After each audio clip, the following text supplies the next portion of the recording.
Hello and welcome to Dead Ideas in Teaching and Learning, a higher education podcast from the Center for Teaching and Learning at Columbia. I'm Catherine Ross, the Center's Executive Director. Let's get started.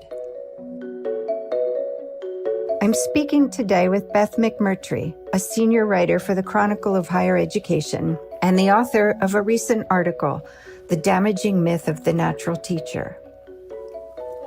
As a quick reminder for our listeners, in this podcast series, we are exploring dead ideas in teaching and learning. In other words, ideas that are widely believed, though not true, and that drive many systems and behaviors in connection to teaching, exercising what Diane Pike called the tyranny of dead ideas. Beth McMurtrie is a senior writer for the Chronicle of Higher Education, where she writes about the future of learning and technology's influence on teaching. In addition to her reported stories, she also helps write the weekly teaching newsletter about what works in and around the classroom. And just as a fun note, she completed her master's in journalism at Columbia University. So Beth, very happy to have you here. Thank you so much. I'm really happy to be here. So let me set the stage a little bit.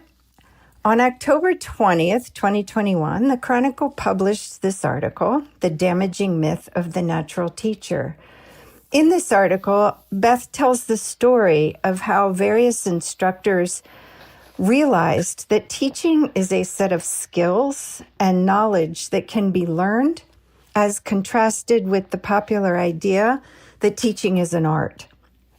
That some people are naturally good at it while others are not.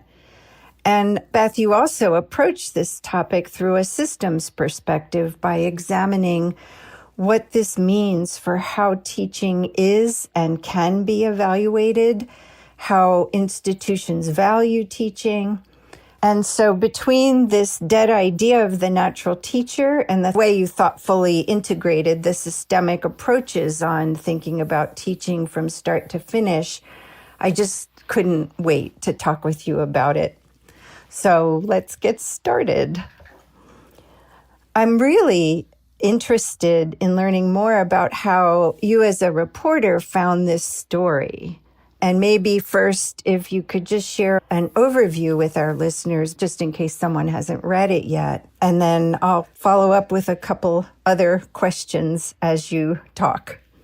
Sure. Thanks, Catherine. So my story is about how academia tends to view teaching as an innate talent rather than a skill that can be learned.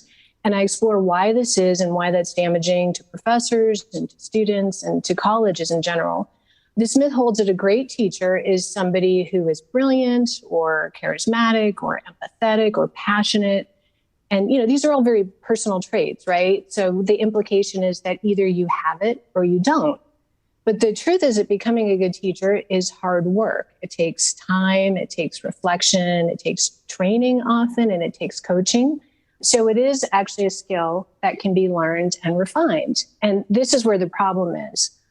All colleges and universities say that they're committed to good teaching. Yet if you look across the landscape, and I'm generalizing here, I think we'll be generalizing a lot in this conversation, but you don't see a lot of ways in which colleges demonstrate their commitment in a coherent sort of way. So, for example, teacher training isn't really built into graduate school, into PhD programs in any meaningful way. It's not really built into new faculty orientation.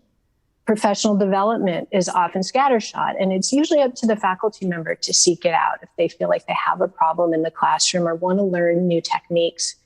And then, of course, promotion and tenure policies don't really reward the extra effort it takes to improve your teaching. So one of the things I try to do in the story is look at how we got here through different lenses. They're like cultural lenses, structural lenses, economic. The structural ones, I touched on those a little bit. So doctoral programs tend to emphasize research, even though today most faculty members don't end up on the tenure track at research-intensive institutions. So there's a mismatch there. And then when you're hired into your first job, it's sort of assumed that because you're a content expert, you know how to teach. And yet a lot of new faculty members are given some of the hardest classes to teach. They teach the large introductory courses with maybe 200 students that are very content heavy, or they teach the general education courses where maybe half the students don't even want to be there. And so there's an attention problem. And then teaching evaluations, and we can get a little bit more into this, they're often superficial in the sense that they might center around student course evaluations, which really don't reflect the hard work that goes on behind the scenes when somebody tries to improve their teaching. I think the cultural issues are also really interesting too. A lot of professors I talk to, and maybe you've heard this as well, they teach as they were taught. So even a generation ago up to today, a lot of teaching is done lecture style, with high stakes testing, particularly still in STEM classes. The professor is the authority at the front of the room, and there's this real weed out mentality towards your students. Teaching focused faculty members are often given lower status and pay than those who also do research. Research on teaching isn't as valued as other forms of research, I've been told. And to me, one of the most interesting cultural issues is that people don't like to talk about their teaching challenges. I think the pandemic has started to change that a little bit. I did a lot of reporting during the pivot to online learning in the early part of the pandemic. And so many faculty members said to me, this was the first time I talked to my colleagues, even in my own department, about what is it that I want students to know? How do I know that they're learning? How do I keep them engaged? And they found those conversations surprisingly refreshing. So again, my story tries to look at all of these things to get a sense of how did we end up here with the result that we have. This myth of the natural teacher continues to persist and continues to potentially cause some harm in higher education. Wow, that's such a good summary. And you raised so many issues. You sound like you work in a center for teaching and learning, I have to say. But a couple things came to mind. I've long pointed out that legacy is a part of this problem because legacy is what creates this culture, as you've identified. I think the culture is much harder to change than anything else. Systems can be changed. It may take a while, but they can be changed. But culture is much, much harder. And it's so hidden from people because this is normal to them, right? It's like you said, this is how they were taught. Yes. So they don't go in feeling like there's anything wrong, except perhaps with the students who aren't as prepared as they used to be. Yes. Cliches. And that was sort of Diane Pike's original inspiration for this notion of dead ideas.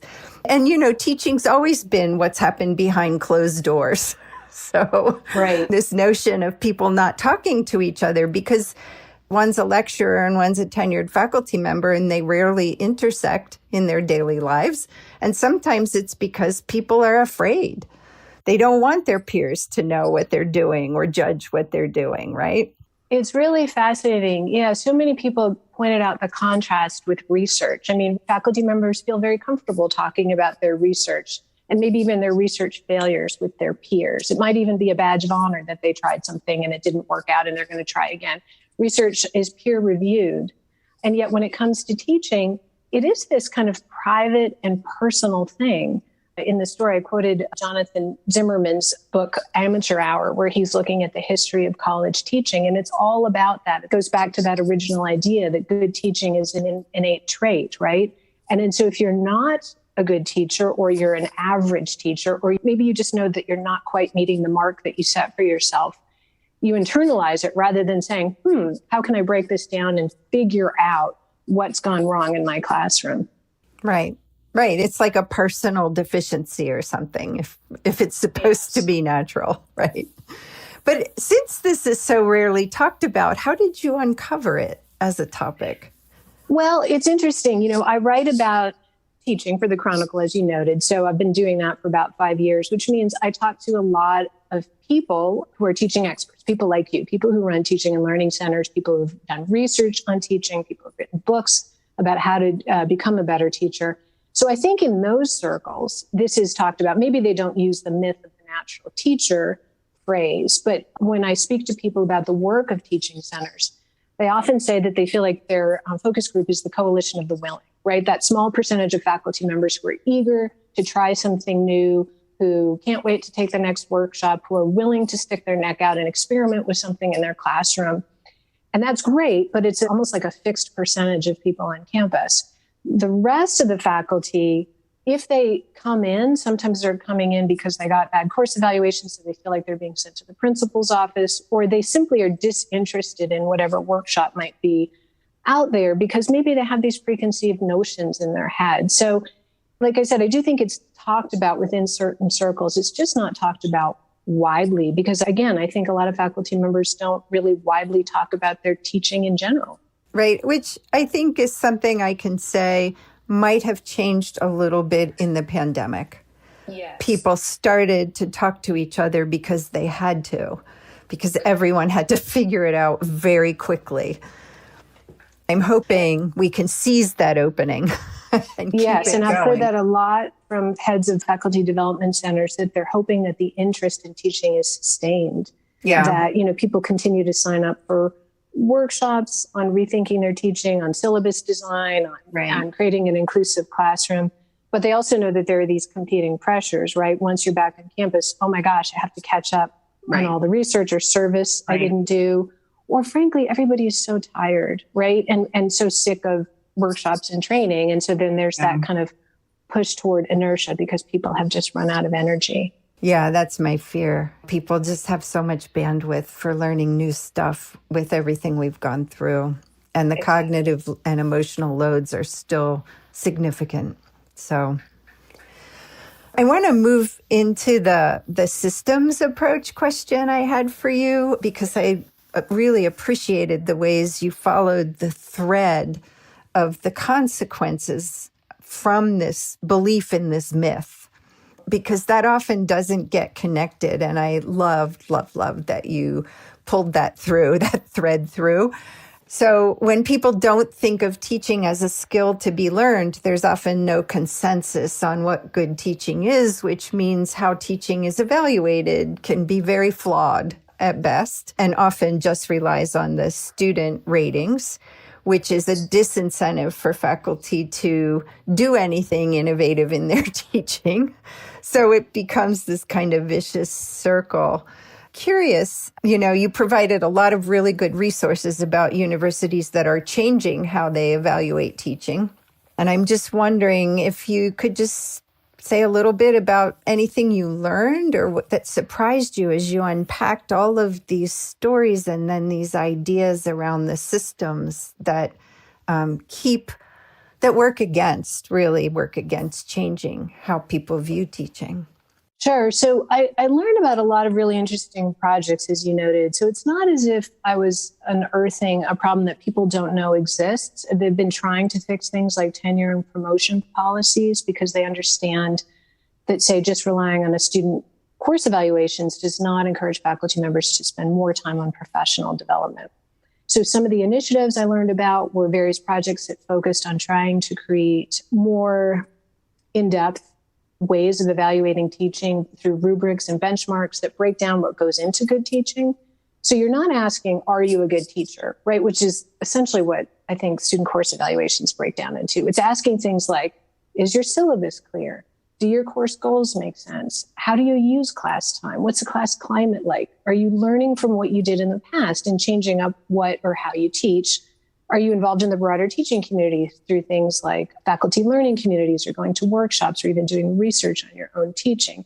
And the idea here, teaching experts tell me, is that when you put all these components together, they usually add up to something, right? It goes to this idea that teaching is a skill. It doesn't mean that you're going to be a perfect teacher if you check all these boxes, but it means that you're trying. And it moves away from this kind of binary, are you a good teacher or are you not? The other interesting thing that I heard a lot is that departments are increasingly seen as the units of change. Several people I spoke to are working on either national projects or across a university would talk about the importance of getting people within departments or disciplines to talk about teaching. This is interesting because they recognize that culture matters. It goes back to your larger point about how do you change the culture. It can't just be one innovative professor in a department of 20 people trying to do active learning in his chemistry class, right? Because he goes away or the students go on to another class and it all kind of comes out and doesn't really make much difference in the long run. But if you get 20 chemistry professors together to say, what do we want people to know in Chem 101? How do we know that they're learning? How can we make sure that they stay engaged? How do we create authentic assessments? That really sparks people's curiosity and interest and engagement with each other. I heard that from a number of faculty members in departments that are doing exactly that. And that's also a safe space in which professors can talk to each other about, hey, I'm really having this problem in this X class. Can you help me with it? And they're talking to their peers who understand exactly what's happening in that class because they've been through it themselves. So I think that's really interesting. I also think another interesting element here are data and analytics. And by that, I mean, sometimes when people can see the big pictures through data, that's the push they need to change. In my story, I write about David Laudy. He's a chemistry professor at UT Austin who taught in a very traditional manner for years. And he's been written about in the New York Times. He's given TED Talks on this subject. He's completely an evangelist for rethinking your teaching.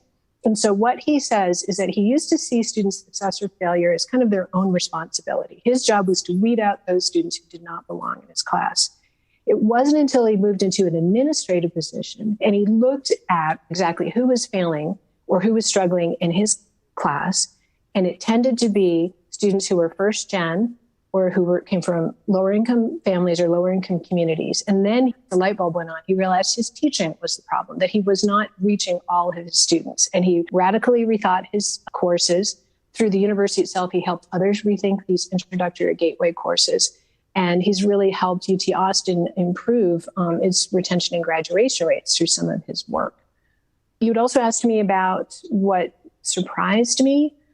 This is something I get re-surprised about with every story I do. It's how siloed higher education is. I'm always amazed at how little people know about each other's work. Sometimes it's across campuses, which is more understandable, but sometimes it's within an institution. And I feel like not a lot of people are connecting the dots between what happens in the classroom and how students are doing overall. I mentioned Jonathan Zimmerman's book, Amateur Hour, and he noted that an irony that as colleges are becoming more bureaucratic, classrooms are often the last place touched by bureaucracy. A lot of that has to do with academic freedom issues. But if you're looking at student success and you want to figure out how students are faring in college, you do have to look at the classroom experience.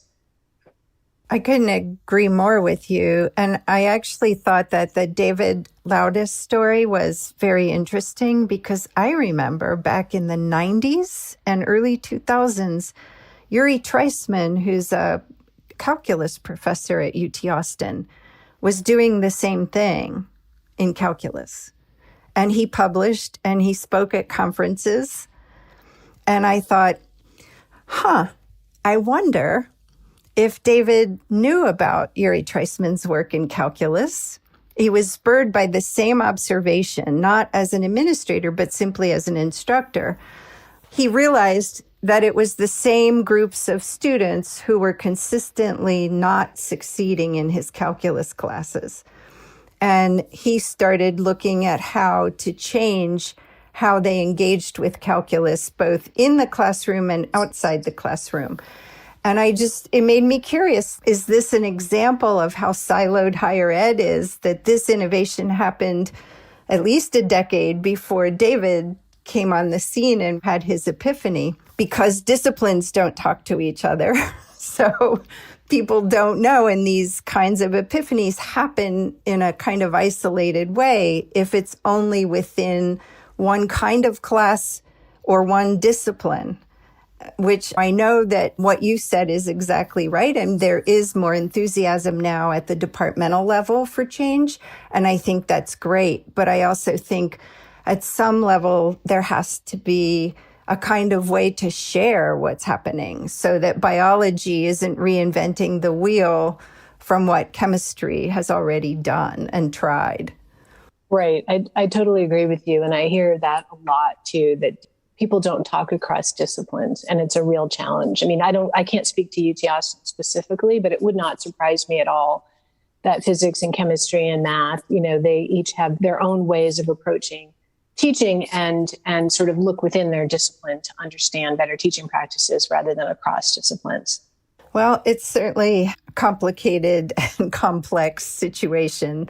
But I do think, as you noted, that there is maybe a little bit more willingness now for schools writ large and for departments to think more carefully about the data, the analytics, that what are they seeing when they look at what's happening with students in their classrooms. So I'm hopeful that maybe that will keep some of these change efforts moving forward.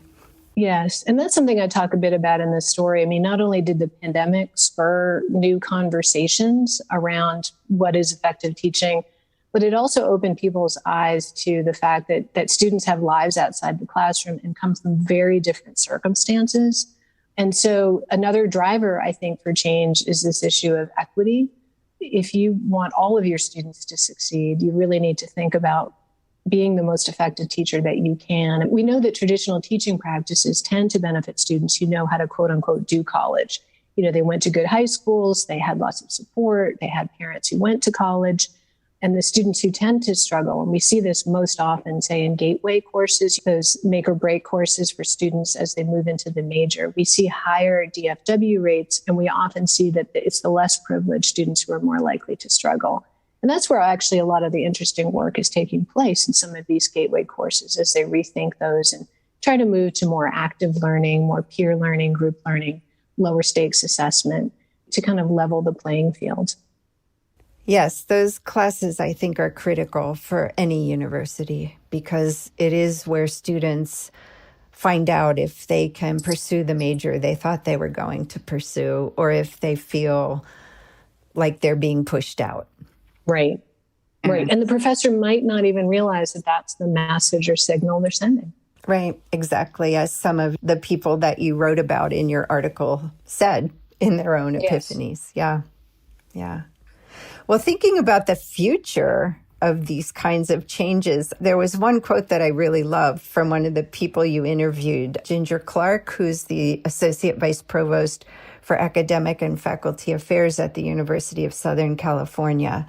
She said, and I quote, "I don't think in 10 years there will be many universities left that haven't changed the way they think about teaching, changed the way they evaluate it and reward it," she says, adding that higher education ignores the research about pedagogy at its peril. If we want to live our values and create a more diverse, educated citizenry, then we need to recognize that asking students to fit themselves into our model, as opposed to adjusting our model to fit students, is not going to work. I think that's a very optimistic view. I would love to believe it. I'm just curious, are you as optimistic as she is about the future of teaching in higher ed? And what do you think it's going to look like in 10 years? I'm a bit of a skeptic by nature. I think most journalists are. But I do think that it's almost inevitable that colleges will need to examine their teaching more carefully in the years to come. As Clark noted, there are a lot of external forces pushing for that. You know, when we as a society talk about valuing diversity and fostering equity and inclusion, then you just have to look at what's taking place in the classroom. And if you can see that your students of color, your first-gen students, your Pell-eligible students are struggling at higher rates, then the next step is to ask why. And maybe some of those answers lead back to how a course is taught. So that's one thing. Also, many people told me that younger faculty members coming into teaching are fully aware of these challenges from the start. And so they're eager to experiment and try new things. That is not to say that mid-career or late-career professors don't care or aren't interested. I just think it's maybe more in the water as younger faculty members are coming into teaching. And we also know that there's a lot of conversation, and has been for a while, in STEM around effective teaching and moving towards, say, active learning.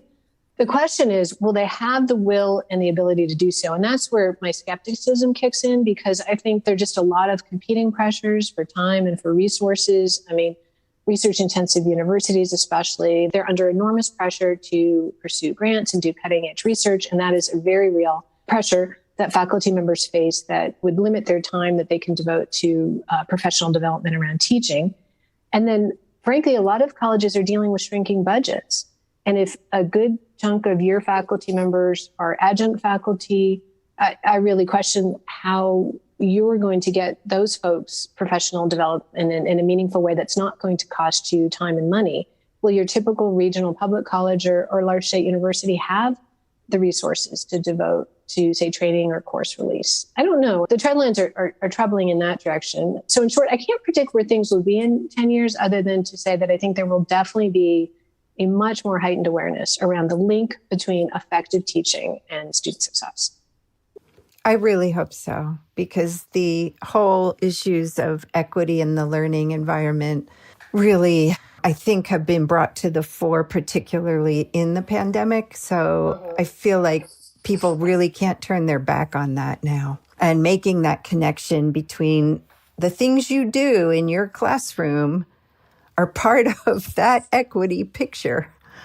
So I'll stay optimistic to your skepticism. Okay. Deal. Which kind of leads me to the last question, which is what keeps you inspired and motivates you to believe in the possibility of change in higher education? That's an interesting question. I mean, I've been a higher education reporter for over 20 years. And as I mentioned, I've been writing about teaching specifically for about 5 of those years. And I really do find higher education endlessly fascinating because it reflects and embodies so much of what's happening in the world around us. I mean, it's an engine of economic growth, but it also exacerbates economic divides. It's a force for social change, but it's also a place where cultural and political battles get fought. And we're seeing a lot of shifts in how people think about the role of college, the role of the professor, the role of the students. Colleges can no longer just say, trust us when it comes to educating students. They have to explain what they do and they have to show their value. And I think all of those forces, when it comes to teaching, we're going to see those things play out in and around the classroom. And I think most faculty members are really trying their best to navigate these waters. I mean, I talk to faculty members all the time about their teaching, and they really do, when they have time, want to become effective teachers. They care about their students' well-being and they care about their students' academic success. So I enjoy writing about their experiences. I enjoy reflecting on what they've told me and describing students' experiences too, and then drawing connections among all these things and sharing ideas where I can.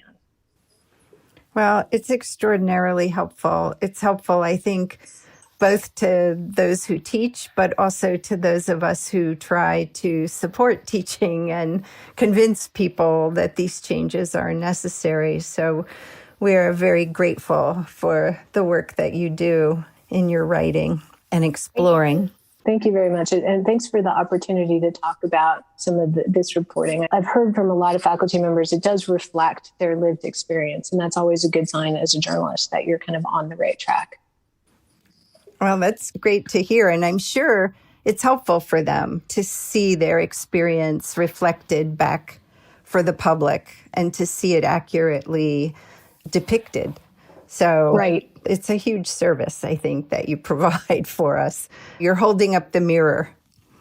Right. And one of the things I might hear from a professor or a department chair, and they might say, I'm going to take this article to my dean. And again, one of the challenges is people have so many competing pressures in their day, right? They can't always focus in on this particular problem or that particular problem. So if you can kind of articulate something and say, here's what the challenge is, and here's what we're going through, and here's what needs to be done. Although the what needs to be done part is always the most complex. I think that can be helpful for a lot of people as well. Yes, indeed. I have shared your article with a few faculty members and a couple departments. So definitely very helpful to have that all in one place like that. Well, thank you again for taking time to talk with us and sharing your work and your deep thinking and helping higher ed to move to a better place. And also for being part of the Spring 2022 podcast season. Thanks so much, Catherine. Thanks for having me on your podcast. I really appreciate it. If you've enjoyed this podcast, please visit our website where you can find any resources mentioned in the episode, ctl.columbia.edu/podcast. Please like us, rate us, and review us on Apple Podcasts or wherever you get your podcasts. Dead Ideas in Teaching and Learning is a product of Columbia University Center for Teaching and Learning and is produced by Stephanie Ogden, Laura Nicholas, A.B. Seidel, and John Hanford. Production support from Kate Ty Piggott. Our theme music is In the Lab by Immersive Music.